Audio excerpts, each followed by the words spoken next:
The best wedding I've ever been to was my cousin's wedding. It was a real redneck affair. It was right outside Louisville, Kentucky, where my parents are from. And my cousin's name is Tuesday, which is a good start. The invitation said, Tuesday's getting married, rehearsals Friday, wedding Saturday. People were like, we gotta be there Monday for this wedding? How long is this wedding? It's a week? We get there, I'm wearing a button-down shirt, khaki pants, nothing crazy. I'm wildly overdressed. I look like I work there. Everybody else just has a football or basketball jersey on. My uncle, his daughters get married. He has his tuxedo jacket, pants, cummerbund, bow tie, no shirt. They forgot his shirt, and instead of waiting to go get it, he was like, let's do it without it, right? Like, that's... And he doesn't have a body that's like, that's cool, man. You know, he has a body that you're like, put your jacket on backwards, flip it around. Yeah. And then you see his back, and you're like, whew, all right, go back the regular way. Yeah, that's my fault. How's your back worse than your front?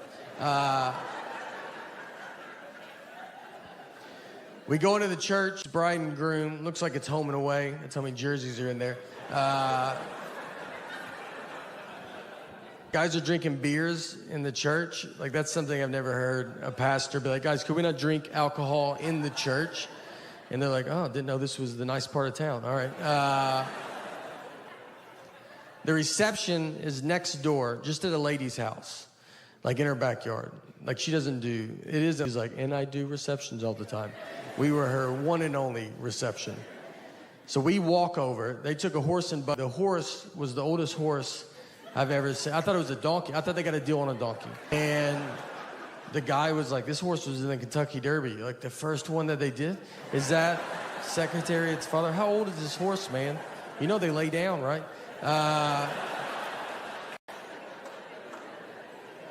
So we walked. It took them 45 minutes. They went up a driveway and back down the next driveway.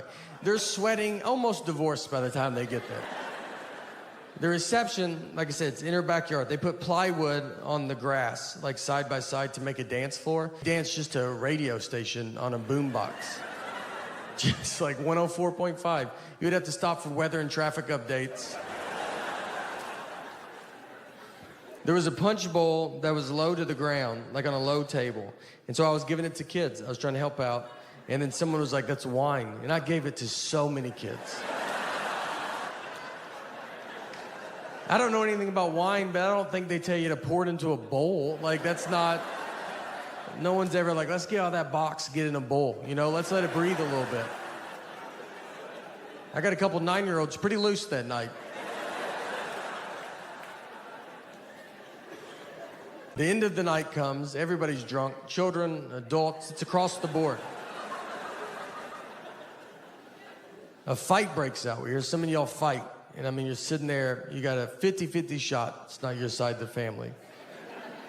We get over there, it's 100% our side. It's my dad's aunt and an uncle, both rolling around on the ground. They're in their late 70s. He wanted to leave, she did not. So they thought, let's just handle it in front of everybody. He's on top of him, she punches him, he then punches her, and you're like, you can't do that, you know? So we gotta get him apart, and he starts fighting us, and he's a pretty good fighter, all right? He's punching women in public. You don't think he's handled some dudes in his lifetime? That ends the night. You know, you can't be like, all right, guys, let's calm. Let's cut the radio back on, find a good station. Tuesday is sadly divorced now. That did not work out. My dad's aunt and uncle, sadly, it did work out. They're still together. So that's our family. You know, we come, it's a pretty wild bunch. The next update to it is so Cape Fear Cemetery has closed down.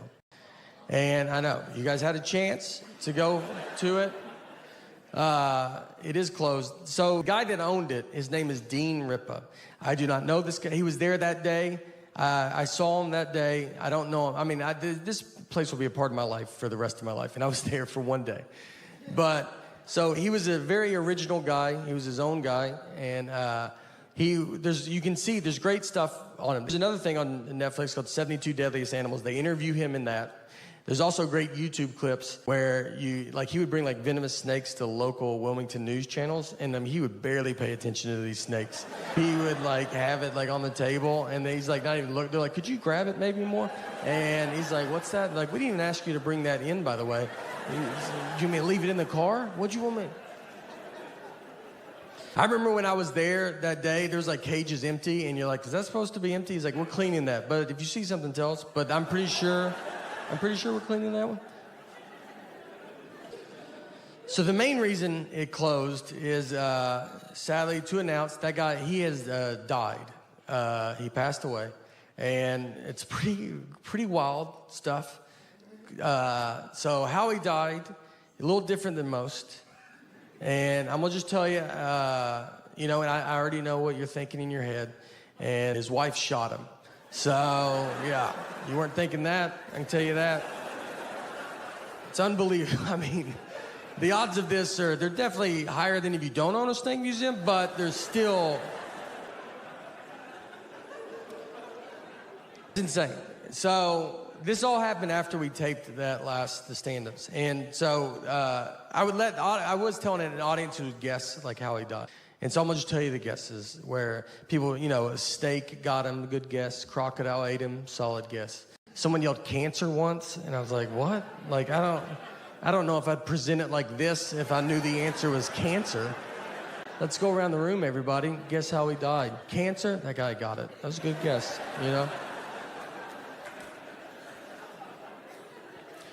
One guy guessed it once, Huntsville, Alabama. And it was an older gentleman. He was sitting up front, and he just goes, did his wife shoot him? And you know when someone guesses your guess, and you're like, you're the worst, man. And I was like, did you look it up? And he had a flip phone on his table. He wasn't looking stuff up. And I was like, why would you ever guess that? And he was like, because my wife shot me. And I was like, oh, well, that's fair. I bet he guesses that with every death he hears. Just, Frank, did his wife shoot him? No. And I'm not going to tell you anymore if you keep guessing that, all right? That's the last one.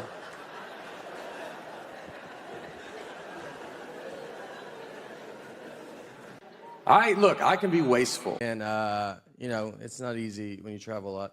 When you fly a bunch, you just think you're going to die a bunch.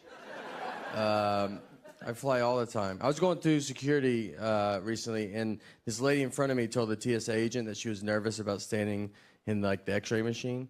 And then the TSA agent goes, well, it's a lot safer than that plane you're about to get on.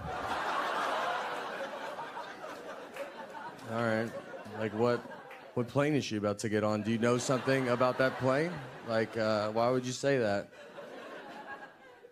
Have you ever got on a flight and just looked at everybody already on it? It just looks like a group that would go down in a plane crash, for some reason. You're like, I feel like I've seen y'all before. I had a pilot tell us right before we take off that he was retiring and this was his last flight. You're like, just say that when we land, dude. We'll be the same people, why are you putting this much pressure on this flight? He's basically just like, either way, this is my last flight. So,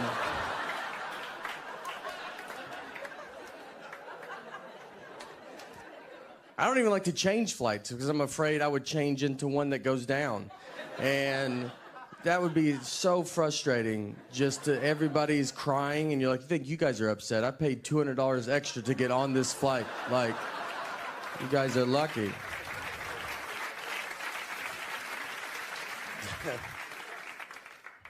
I was going through a small airport recently, and so they just had the metal detector, and so we go through, and a guy in front of me, it beeps, and then they asked him, they're like, hey, do you think, do you have anything metal on you? And he was like, my keys. He's like, do you think that would do it?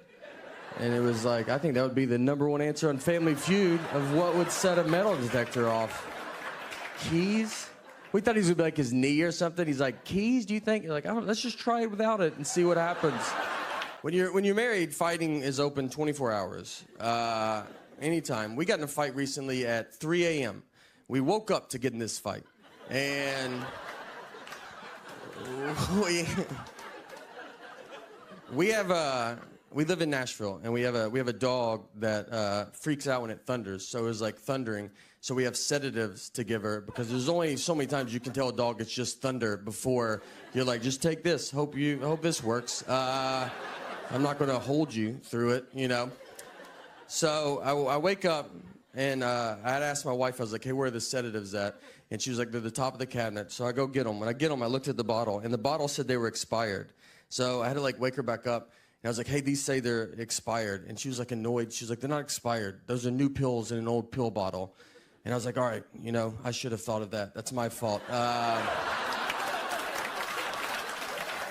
mean, people come to our house all the time and they get milk and they're like, is this milk expired? And I have to go, that's new milk in an old milk jug. Are you the stupidest person I've ever met in my life? How could you not figure that out? That's basically what I told her. It wasn't as fun as that, you know, but that was the gist. And instead of just saying, you're right, that's a logical statement, she dives all in and tells me it doesn't matter because dog medicine can't even expire, which she's never even heard a rumor about that. She doesn't know that.